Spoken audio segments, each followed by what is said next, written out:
While it turned out that the 17-minute black and white film which surfaced in 1995 was just a well-shot fake, there's plenty else left unexplained about what happened in the New Mexico desert in the summer of '47. Strangely enough, history's most famous UFO sighting doesn't feature any sightings of a UFO in transit.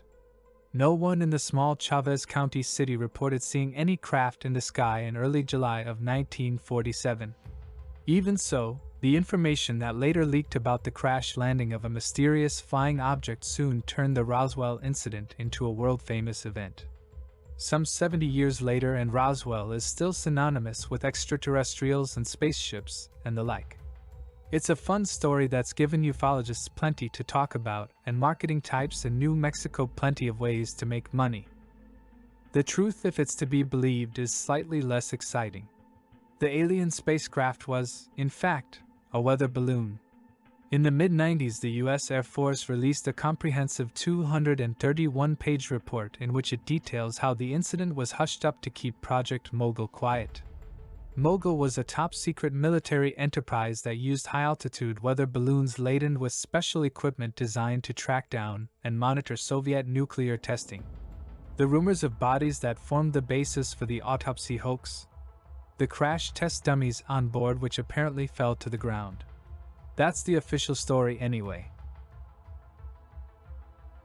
50 years before the world-famous New Mexico incident, and some 437 miles east, a UFO was spotted above the tiny city of Aurora, Texas.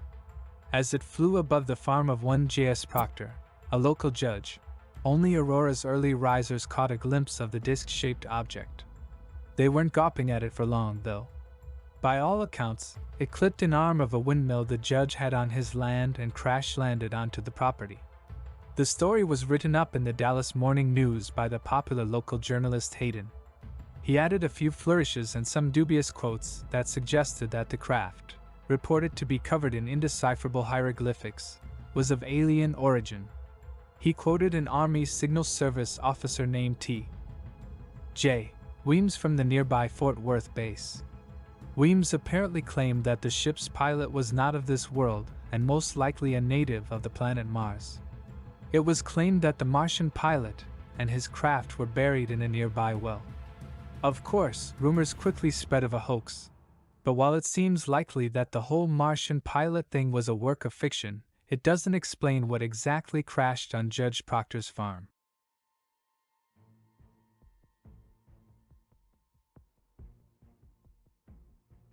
While mankind may have always witnessed things in the sky that they couldn't understand, and early cave paintings suggest that they did, no formal documentation of such events began until Roman times.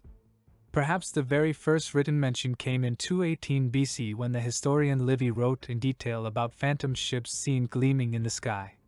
42 years after Livy's documenting of unidentified flying objects came Gaius Plinius Secundus, also known as Pliny the Elder, with his own remarkable testimony. The writer, naturalist, and philosopher wrote about his encounter with what may have been a UFO, but what was more likely a meteor.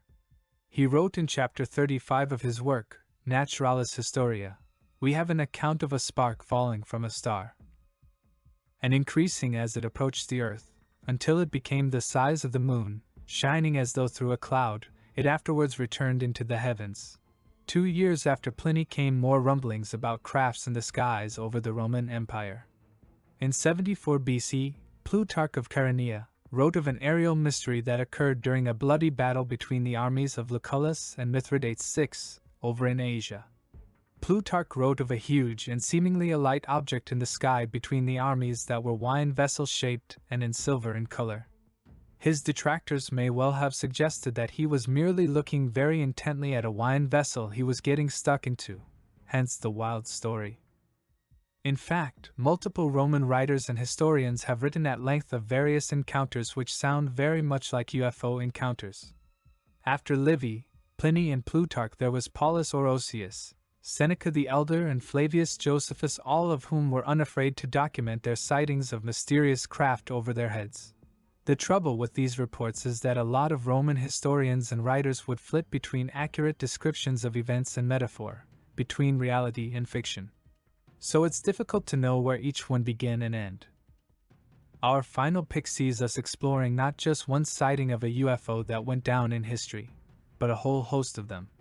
Not only does it involve multiple crafts, but we're also talking about perhaps the largest mass sighting of its kind ever. Back in 1561, the now German city of Nuremberg was an independent city-state within the Holy Roman Empire. As the sun rose on the 14th of April, people on the streets of the city began to see a number of unusual objects in the skies overhead. They weren't just putting on an aerial display, though. Eyewitnesses reported watching what was effectively a battle. Objects shaped like spears, triangles, cylinders, spheres, crosses, and moons darted about, crashing into each other until a huge bang brought an end to the spectacle. An illustrated broadsheet woodcut newspaper reported on the bizarre celestial phenomena, saying this: they all started to fight among themselves so that the globes, which were first in the sun, flew out to the ones standing on both sides. Thereafter, the globes standing outside the sun, in the small and large rods, flew into the sun. Besides, the globes flew back and forth among themselves and fought vehemently with each other for over an hour. And when the conflict in and again out of the sun was most intense, they became fatigued to such an extent that they all, as said above, fell from the sun down upon the earth, as if they all burned, and they then wasted away on the earth with immense smoke.